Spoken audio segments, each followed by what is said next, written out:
Good morning, Andrew. Morning, how are you, Brady? Doing fantastic. I got my cup of coffee, so all is right with the world. One can never go wrong with coffee, can we? We're talking about CentOS 7 today, a long, a long-standing distribution that continues to be incredibly popular past its end of life. Well, yeah, popular, and it's popular today as it ever was. And of course, there are many institutions that are reliant on CentOS 7, as they always have been, or at least since 2014.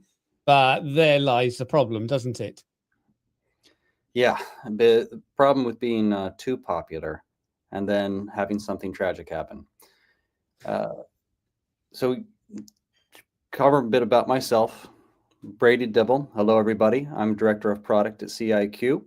We're a primary sponsor of Rocky Linux, and we support a broad array of customers in the enterprise Linux space alongside Rocky Linux. And today we have with us Andrew, the Urban Penguin. Yes, and good morning and welcome. My name, as you know, just been introduced, is Andrew, and I am the Urban Penguin. I'm known on the YouTube channel. I do some consulting and a lot of training in Linux, and I'm really looking forward to our presentation this evening or this morning. It's this evening for me. Yeah, so a bit of context today. We're going through CentOS 7, which went end of life last year. And we're going to go through a bit more about what's going on in the environment with CentOS, the kind of environment everyone is currently operating in, talk through some of the dangers of how many organizations are still running CentOS 7 a year past its end of life, and why you really should be ensuring that you're getting patches from somewhere if you're not in a position to upgrade your systems or move off CentOS 7 in the near future. And that's right. I think you're touching on the point there that it is 12 months after the end of life, but we know there are many people that are kind of stuck in that situation.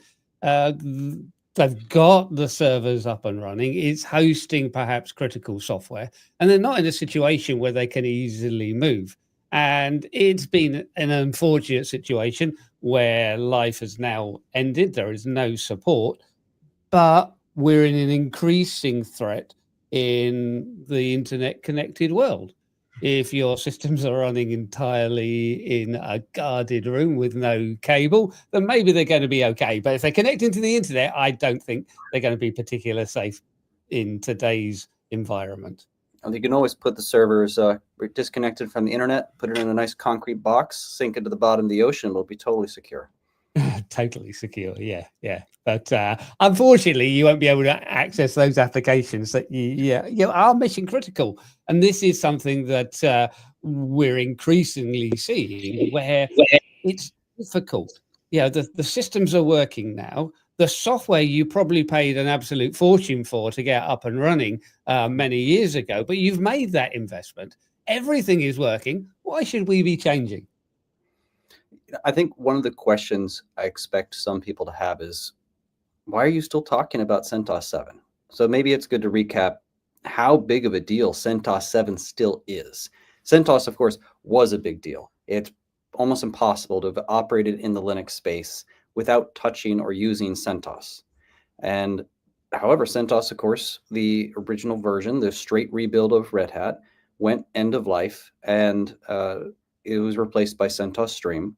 And so, for those who are not familiar or working in organizations where they're using, especially the latest software, the organizations that are really focused on some of the hot AI trends, they may not be aware that a significant portion of all organizations are still using CentOS 7 and will have to continue using CentOS 7. So what CentOS 7? People still use that? Yeah. Uh, yes, they do. And yes, they will continue to. I think the last number we saw was a recent FOSS report was that it was up to 25% of organizations are still running CentOS 7 boxes in production. And not necessarily because they want to. Some of them, yeah, your point. It's stable. It runs my system. That's like low down on my priority list. doing an upgrade is a massive pain. Why do I need to do something about it if I can just check a box and it keeps running? And if I don't look at it and you don't touch it, you don't breathe on it, everything's fine. But there are also other organizations and system administrators out there who they just can't migrate. The the ISV they're working with, the software vendor they're working with, maybe they purchased software a long time ago, and that software only works on this CentOS 7 version, and they don't have an upgrade path, whether it hasn't been approved, whether they just haven't found a solution, whether what they have just works well enough, and it's not a problem until it's a problem, which I think is kind of a reoccurring theme. Yeah, but I think we also need to look back, and it does seem quite historical now. But 2014, yeah, CentOS comes out. But what else came out in 2014? Let's just go back through the history of our CVEs. And we're not necessarily suggesting that there are going to be totally unpatched CentOS 7 there. But 2014, that is when we had the massive shell shock CVE, where the bash shell itself was infected. So the original CentOS 7 boxes, and I say I'm not really suggesting there are going to be totally unpatched boxes, but this is the severity that we're looking at, going back as far as 2014 and then moving on. Now, presumably systems are going to be patched, but now we're a year out. There are vulnerabilities that are being discovered on a daily basis. And of course, with the amount of CentOS 7 boxes that are out there, they are all going to be targets. And what are common ways now of identifying the threats? Talk me through that. Now, this is tricky, because especially in the modern ecosystem, the number of bugs, particularly in the kernel, that are being found and fixed every day is almost rising exponentially. So you're looking at CentOS 7, which was essentially a static or frozen kernel from many years ago. Since then, the kernel, just the kernel, has had thousands and thousands of bug fixes. Not all of them are even recorded as a CVE ticket. So there are already incredible number of CVEs that have been found and patched since CentOS 7 came out and since it went end of life, and an incredibly higher number of bug fixes that have been applied to the kernel that never got flagged as a CVE, which are still present in CentOS 7. And you're going to have a hard time wrapping your head around anything that is not a CVE. Like, having a CVE is already, there's a lot of them you have to deal with. Think about all the bugs that are not CVEs. Now look at those CVEs we do have, where, all right, there's a record that there was a known vulnerability that is applicable to this product, at least applicable to Linux or some of your user space packages.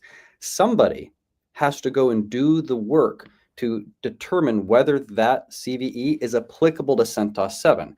Well, since end of life, who's doing that? The community isn't doing it.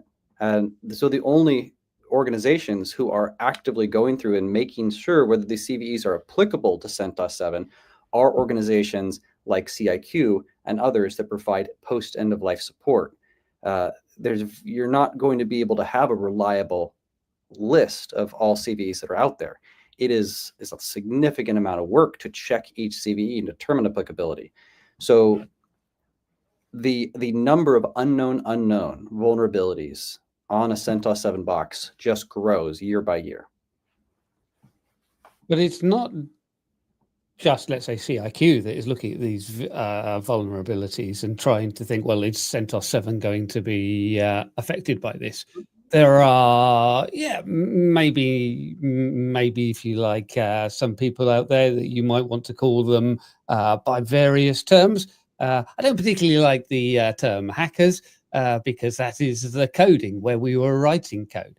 But people who are trying to break into your systems, but it's not just people now, is it? We've got artificial intelligence. Yeah, and that's really terrifying, because you're right. There are other organizations that are trying to provide patches and do the security research, and we go through our process and we make our budgets and to apply people to go through research.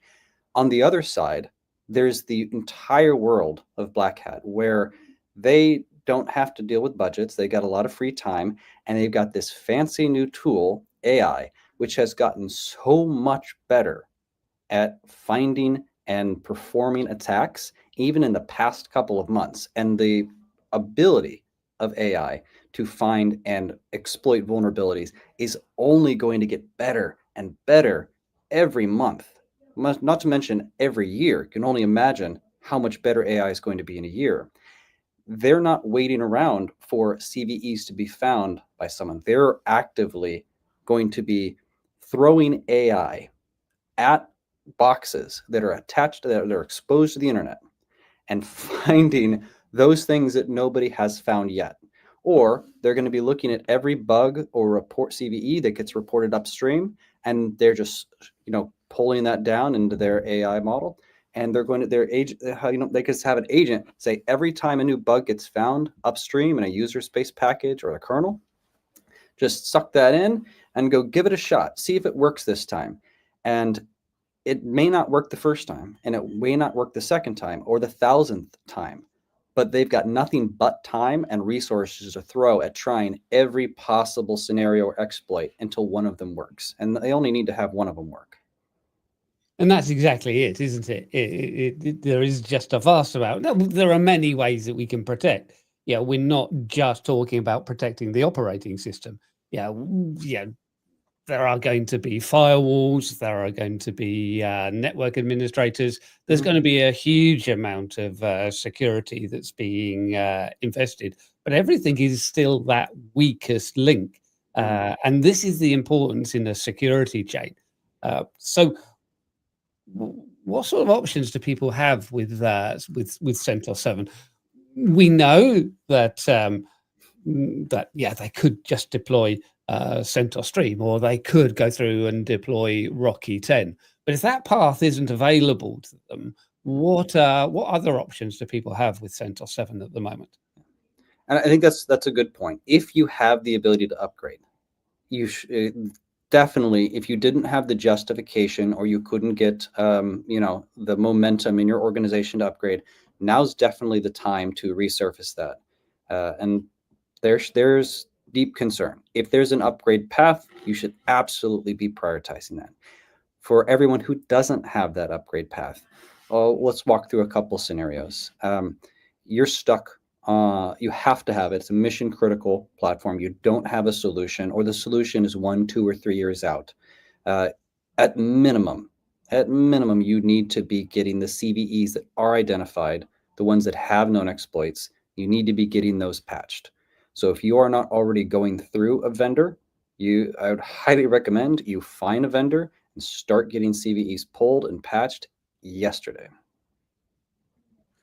It becomes really important, doesn't it? There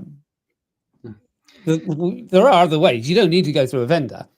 Sure. CIQ, as an example, publishes every patch we make to CIQ Bridge back to the open source. If you're savvy with Linux, you can go to the CIQ GitHub, grab those patches, build them yourself, apply it. We definitely, encourage contributions and collaboration with the community. We'd love if other vendors, to borrow our patches and contribute back. We can just all work together, because we're not working against each other. We're working against the massive amount of threat actors out there, all in collaboration. So that's why we don't want to hide any of that code away. This is all open source code. So take it, grab it, just stay safe. For those of you who aren't in a position to build those binaries yourself, go through the testing and the maintenance of it, products like CIQ Bridge for CentOS 7 that CIQ provides, we handle all of that for you. We also provide things that are rather difficult for enterprise to handle, like we have a secure boot signed CentOS 7 3.10 kernel, if that's something that's required in your environment. And there's additional support that CIQ provides. We've got a lot of Linux experts who can help you with when issues do arise. And the longer and older the box gets, the more likely issues will arise. But there are other vendors out there too. The point is you got to do something, take some action. Security by obscurity is certainly an anti-pattern. And even if you have your box, even if your box is not directly exposed to the network, uh, the likelihood of someone getting in to your internal network and finding that box is it's not zero. Well, it's a good point you make. Yeah, someone finding that box, even if it's not connected to the outside world. Um, I don't know how many people in the US have heard of a recent attack on the Marks and Spencer's organization. Essentially brought the organization to their knees for several weeks. It shut down their online environment. And yeah, it started exactly that way, that people gained access through somebody's account into the internal system, and then the security was breached through there. And yeah, the latest estimates are that it's cost something like in UK pounds, in sterling, 400 million in lost operating profits. So we're not talking about things that are light or can be disregarded. There's also a haulage company, a truck company, a logistics company, whatever you like to call them. We used to call them haulage, but they like to call them logistics now. But yeah, 147 years they had been operating, but through simple security flaws, their system was ransomed. They couldn't afford to pay it, and the organization now no longer exists. So it doesn't matter whether you're a multinational, huge organization or whether you're a relatively small organization, the risk is still going to be the same. And especially when people are trying to ransom your operating environment. The cost, yeah, the cost. I think that the number I saw was 4.4 million per, and that is a lot higher than the cost of getting these patches taken care of. So the cost for a small tier, I think for on CIQ Bridge from for CentOS 7, we do have a per node price, which is very reasonable. You can reach out to our sales team. We can get you set up. Yes, there is additional tiers. If you just want to do self-service, the price is very competitive. And if you're looking for support, we have a standard and premium support tier through CIQ if you're looking for additional advisory or troubleshooting. So it'll be much less for 7 servers. It'll be way less than 25K. And it's definitely way less than 4.4 million. Definitely. It's a huge amount. But yeah, I think I don't think we want to be scaring people, but we want people to wake up to the reality of what the world is that we live on now. And there are going to be huge amount of people that see the opportunity of breaking into a system, holding that system to ransom, and then waiting for a payout. So, and as you say, with automated attacks through AI, and some of the AI systems as well are not cheap, but the rewards can be absolutely massive.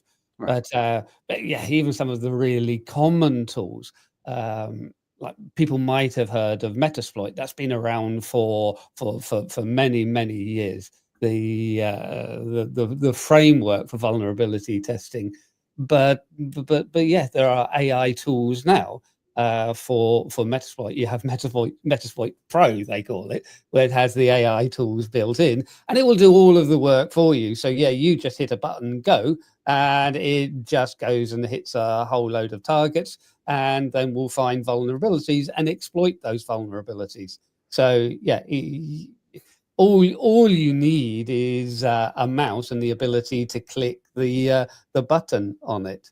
But I think it was really important, the point that you were making, Brady, that there are other vendors who can provide support and patches for CentOS 7. So you're making it quite clear that, look, yeah, we want you to be safe. We don't care how you become safe. You also made it quite clear that all of the code that you're creating or being created by the people that you work with, all of that is being made available back to the community, not as compiled packages, but people have got their own skills. I know a lot of people in universities working with CentOS 7, and they've got a huge amount of skill on board. They can obviously use your source code and compile their own packages, set up their own distribution repos. So these things can be done, and it's not all about here. You are CIQ. Come up and sign to Bridge. Your message is 100% clear that you want CentOS 7 users to be safe and secure. Isn't that right?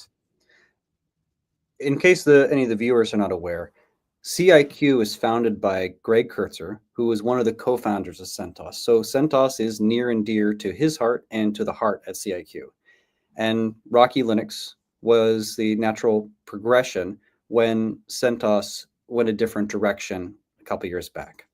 So with our customers who are primarily Rocky Linux users, many of them had these CentOS boxes, and they were saying, hey, I can't move off these boxes, but I still need to stay safe while I'm planning my migration, hopefully to Rocky. We encourage Rocky, but most our organizations are running multiple distributions at a time. But like they needed to stay safe. So we spun up CIQ Bridge for the express purpose of ensuring that while those organizations were still on CentOS, they had a path forward. Greg is very, very big about ensuring things get back to the community and having a community first approach, which is why if you want access to the patches, you don't have to email us. You don't have to dig around. There are no login barriers. There's a public GitHub repository where you can grab it. And that's the way it will remain, is that it'll be free, accessible to the community and anybody who wants to grab it. Our value add of our many value adds, but one of the main value adds for getting it from CIQ is for those who aren't the Linux wizards or don't have that on their staff, or even if you are a Linux wizard, you have a lot of other responsibilities. Do you want to be setting up a build tool and going through a testing process and setting up a repository, or do you just want to do a repo sync and have everything at your fingertips? Generally, especially in these days, you want the latter. So it's important that the CentOS community has that option and that everyone is staying safe. And if you need the helping hand, CIQ Bridge from CentOS 7 is there. And it's not Bridge, even though we're talking about Bridge. Whilst we're on the subject, you mentioned migration, and obviously you would like people to be migrating. It could be a fresh install, fresh hardware, or fresh virtual machine. Mm-hmm. But what other options are there for upgrading to current editions of Rocky Linux? Well, generally, with you're running a CentOS 7 setup, generally it's been around for a minute. You've got some custom work on it. So yeah, upgrading can be a bit tricky. And now CIQ participates in what's called the OpenELA with SUSE and Oracle.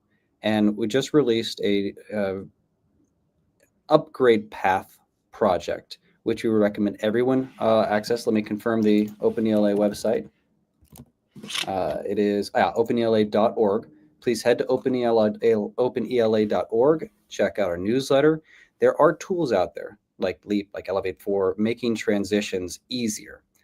It's depending on how much customization you've done on a box, it'll be sometimes trickier than others. And a clean install is generally recommended where possible. We also understand it's not always feasible. And that's why there's tools like that available to try to make this less of a headache if you need to make that migration. And we see most enterprises actually on 7, rather than moving to 9 or even 10, they're looking to move to 8. And Rocky Linux 8, 8.10 is going to be around for a number of additional years. And if you need to go even beyond that, companies like CIQ offer extended long-term support.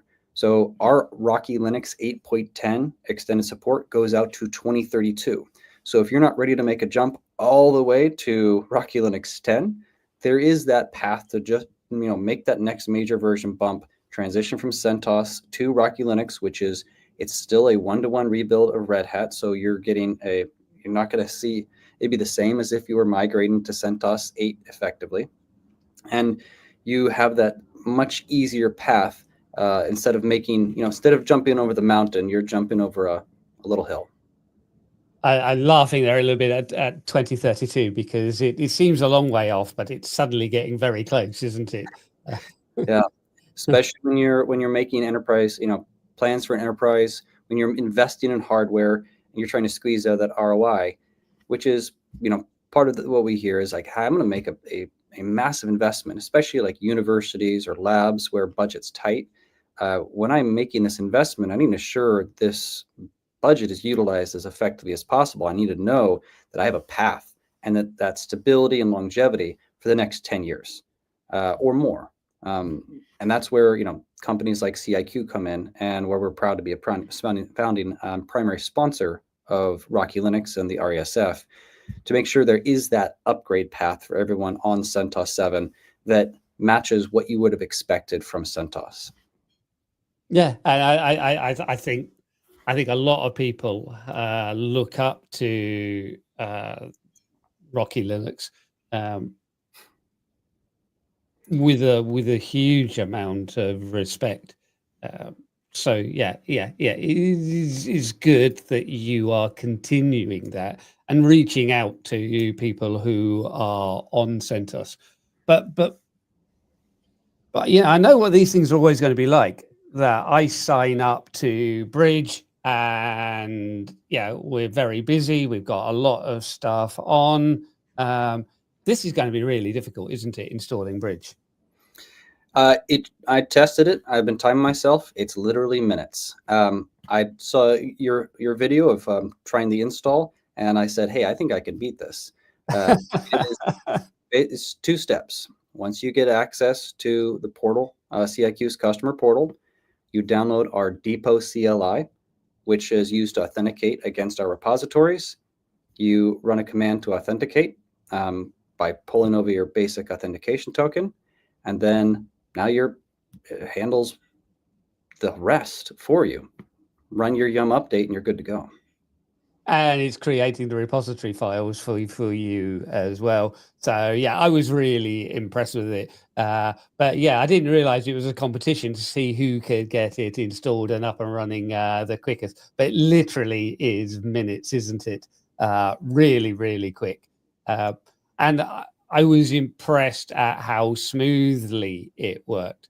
But that is also giving you access to a suite of other products that you have. So the Depot client isn't there just for Bridge, but that can then allow you access to any of the other products that you have or want to subscribe to as well. So as we're talking a little bit about the security risks at the moment, briefly, could you just introduce one of your other products, the RLC, the hardened version of Rocky? Absolutely. Thank you for asking about that, especially for those customers who are concerned about compliance and security. Rocky Linux is great, just to start there. But Rocky Linux, the RESF, the Rocky Linux Enterprise Software Foundation, made a hard decision to make Rocky Linux very boring. It is one-for-one Red Hat, and that is what they are. And that's a tough decision because there's so much exciting stuff out there, but you need that reliable, consistent baseline. Now, customers have to take that reliable, consistent baseline that they can know and depend on. They've got to do their own customizations. What CIQ has done is we've developed our own version of Rocky Linux from CIQ, where we are able to provide additional support enhancements. And then we've pursued, rather than a straight generic operating system approach, with the number of customers we work with, there's, of course, patterns that emerge for workloads and use cases. One of those is hardening and compliance. So we developed Rocky Linux from CIQ hardened, which is based on Rocky Linux. It's Rocky Linux, but we've added on a significant number of enhancements to make, your compliance checklist, literally just checking off the boxes. You've got certifications like FIPS 140-3 validated modules. You've got compliance out of the box for things like STIG, for CIS, for 800-171. And then in addition, we've got CVE remediation and long-term support options. checking off all the boxes. But then security is added on top of that. We have seen what's happening out there in the environment. We've brought in an amazing cybersecurity specialist, Solar designer, who previously worked on OpenWall Linux, and pulled in his vision and ideas of how do you add to that reactivity. Patching CVEs is a reactive approach. The vulnerability has been found, and then days, weeks, months later, you can, even if the patch is available, it can be very difficult for organizations to get those patches pulled in. So you need more. You need two things. You need prevention and you need detection. So Rocky Linux from CIQ Harden pulls in a number of additional packages, hardened versions of existing packages, like Malloc, a hardened Malloc version. And what that does, it adds that prevention layer by trying to eliminate entire CWs, entire attack vectors that are just suddenly closed off. So CVEs of a certain class either get significantly reduced in impact or, in theory, eliminated entirely. And we'll be releasing a blog post soon that shows how certain bugs are and attack vectors, which are currently exposed in enterprise Linux, don't work on RLCH out of the box. But then there's also that detection piece. So you need something equivalent to an antivirus for Linux, especially with things like bootkits and rootkits, container escapes. So Linux kernel runtime guard is a major component of Rocky Linux from CIQ Hardened, where it is detecting any modifications that would potentially not be caught in a straight out of the box enterprise Linux version. So you're adding in all of that components, not just being able to check your boxes for compliance to get through procurement and keep your auditors and your CISO happy, but actually adding on real tangible security that otherwise you would have to do yourself, or in some cases would not be possible for you to have the time to add. So you're getting the best of both worlds. I think that's a really succinct explanation. So yeah, thank you. It's and it's really important that we're looking at both of these sides today, because we're in a vulnerable world. So primarily we're talking about CIQ Bridge and ways that we can provide protection for existing CentOS 7 users at the end of life. But of course, our cyber risk is continuing, and it's only going to grow. Do you have anything that you want to close up on? You definitely, if you are running CentOS 7 and you need to be patching CVEs, if your leadership or your organization does not feel the motivation or is not prioritizing it, I know you talked about we're not trying to scare people. We would like to help you to scare them into movement, because it is a real and present danger, and it is something that has changed, especially with AI, where that risk has gone up considerably, that not patching is no longer an acceptable solution, because they will find you in time. And AI is only going to get better and better. And IT leadership should be very aware whenever they're running CentOS 7 boxes, whenever those boxes are not getting patched, and that this is different from 6 months ago. It's different from 3 months ago. Every new model that comes out is is a massive increase into the ability and power of modern day script kiddies to say, please hack computer, and it can legitimately find a solution on their behalf. So everybody should have a little bit of fear, or that this is increasingly a concern, and you have to patch. It's not the end-all solution. There's no such thing as secure. There's only more secure, but you got to at least get that more secure. We recommend CIQ Bridge for CentOS, but if you have other solutions, there are definitely other solutions out there. Recommend you find something that works best for your organization. And I think that is a good point to make. Something that works for your organization works for you. We're finding that comfortable fit. There are so many times we say, well, so long as it works for us, but it has to work for the customer, and it has to address your pain points and your needs. And even if they're not pain points now, they are going to be pain points very, very soon if they are not addressed. It's not a problem until it's a problem, but increasingly, the likelihood of it being a problem is going up. This is not an area that I would feel comfortable gambling with an exposed or unpatched system. Are you a gambling man, Brady? Nope, not me. That's why I'm in cybersecurity. Oh, looks like we got one more question.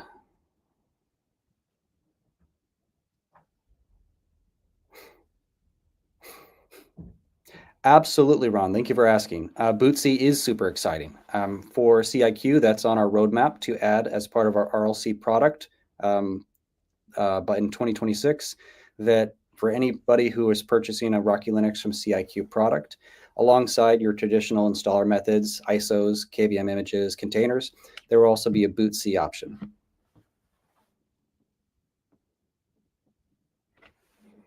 The mutable path is, it's very exciting what we're seeing in the space of different ways that we are looking how to approach adding security through things like immutability. But what frankly excites me most is how are we making it easier for everyone to upgrade? Every new version or generation of Linux distributions is looking at how do you make upgrading easier, because really upgrading easier is the path. I think Greg Hartman has talked about this a lot, is, enterprise have focused historically on how do I stay on the same version longer, but that's not the safest path. The real direction should be, how do I make upgrading easier? So for CIQ, for example, as part of our Rocky Linux RLC AI product focused on AI, we're bringing down the upstream kernel as the default kernel for that product, so that making it incredibly easy for enterprises to utilize the latest and greatest in the upstream. And it's just a question of how do you make that easier for enterprises to just transition constantly to the latest and greatest, stay secure, while also getting all the benefits of patch bugs, patch CVEs as they're coming out. And that's the only way to really stay secure, is to stay ahead of the threat actors. And again, it goes back to that point of staying ahead and being proactive rather than reactive. Yeah. And I know it's a transformation, and it's a transition to get there, but that's where we hope everybody gets to in the coming years. And especially in this age of AI, it's how do I stay ahead? How do I keep up? And how do I make it life easier for enterprises to stay on the cutting edge and stay safe while doing it?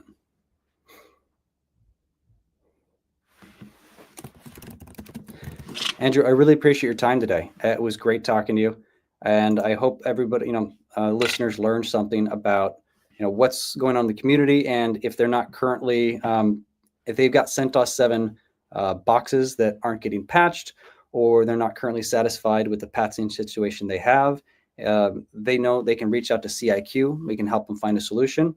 If they're Linux wizards, they can go grab those patches for now. But if they don't have a solution to move off CentOS 7 yet, they're still working through their migration plans, there are options for them to stay much safer in the meantime. And for me, Brady, it's been a real privilege to be here this morning with you. I'm a big fan of Rocky and was a big CentOS user, but of course that all changed. So yeah, really happy to be part of this. Right. Have a good one. Thank you, everyone, for listening. Thank you. Bye.